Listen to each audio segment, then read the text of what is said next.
Hello, and welcome to another update video about XRP. XRP has dipped further into the support area. We're still holding above the $1.95 support level, which is quite important. That is the 78.6 retracement. So far, I can only see 3 waves down from the recent high.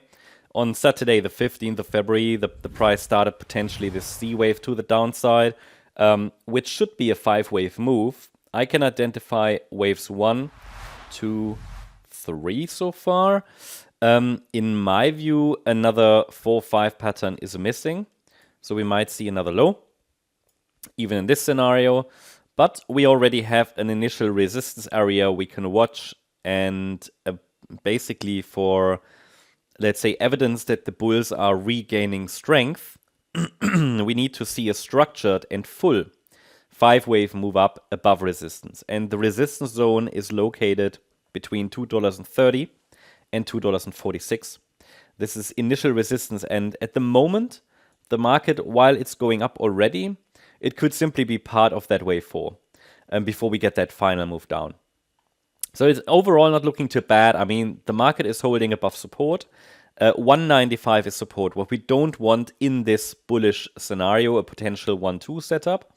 We don't want the price to break below $1.95. At least we don't want a decisive break. If during volatility like we've seen, there is a brief break of support, I can definitely accept that as still a wave 5 of C of 2. For those of you who are not so familiar with Elliott wave, support, the 78.6 retracement, it just gives us a level where normally the price should not break below. I mean, it's all about probabilities, yeah?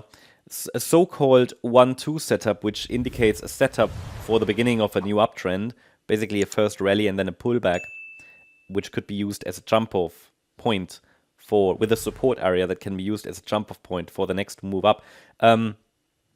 We know that a wave 2 shouldn't break below the 78.6 fib level. However, it can, and technically speaking, based on Elliott wave rules, the wave 2 could retrace 99.999% of wave 1.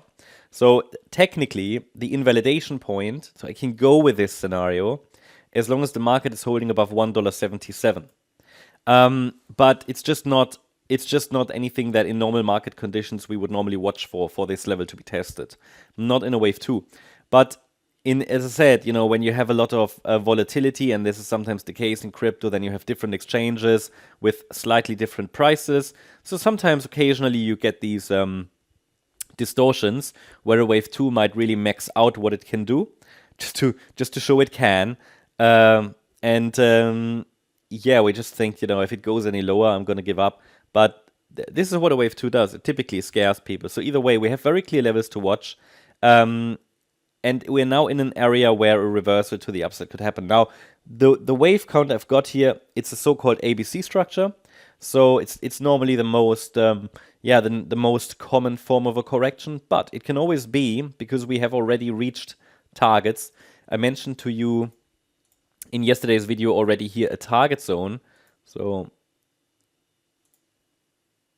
this has already been reached. This was the target zone, yeah, for this correction. I've removed it now because we've arrived there.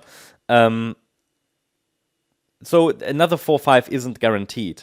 Yeah, but we're now in a support area from where that reversal could happen. It's just that the move down doesn't look complete.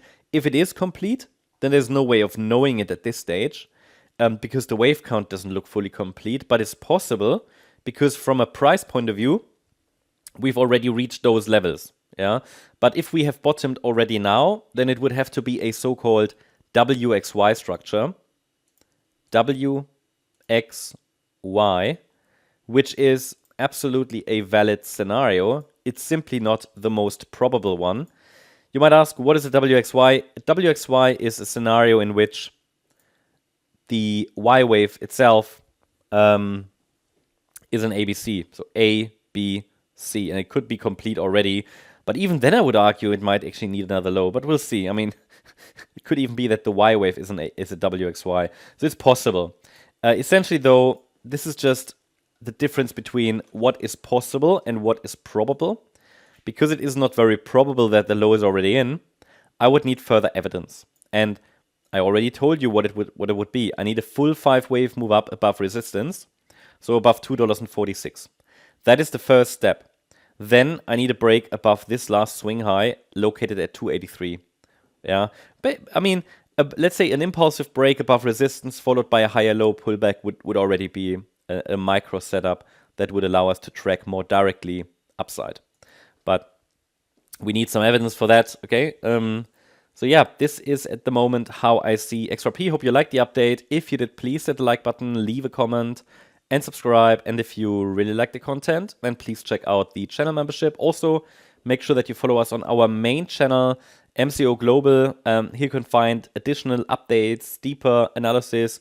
There was even an XRP video about the cycle targets and what could happen in the next bear market. I'll link that to you. You should see it on the screen. But yeah, yesterday also a video about global liquidity and how Bitcoin could behave based on that. So if that interests you, that kind of content, follow us there. Thank you very much. Bye-bye.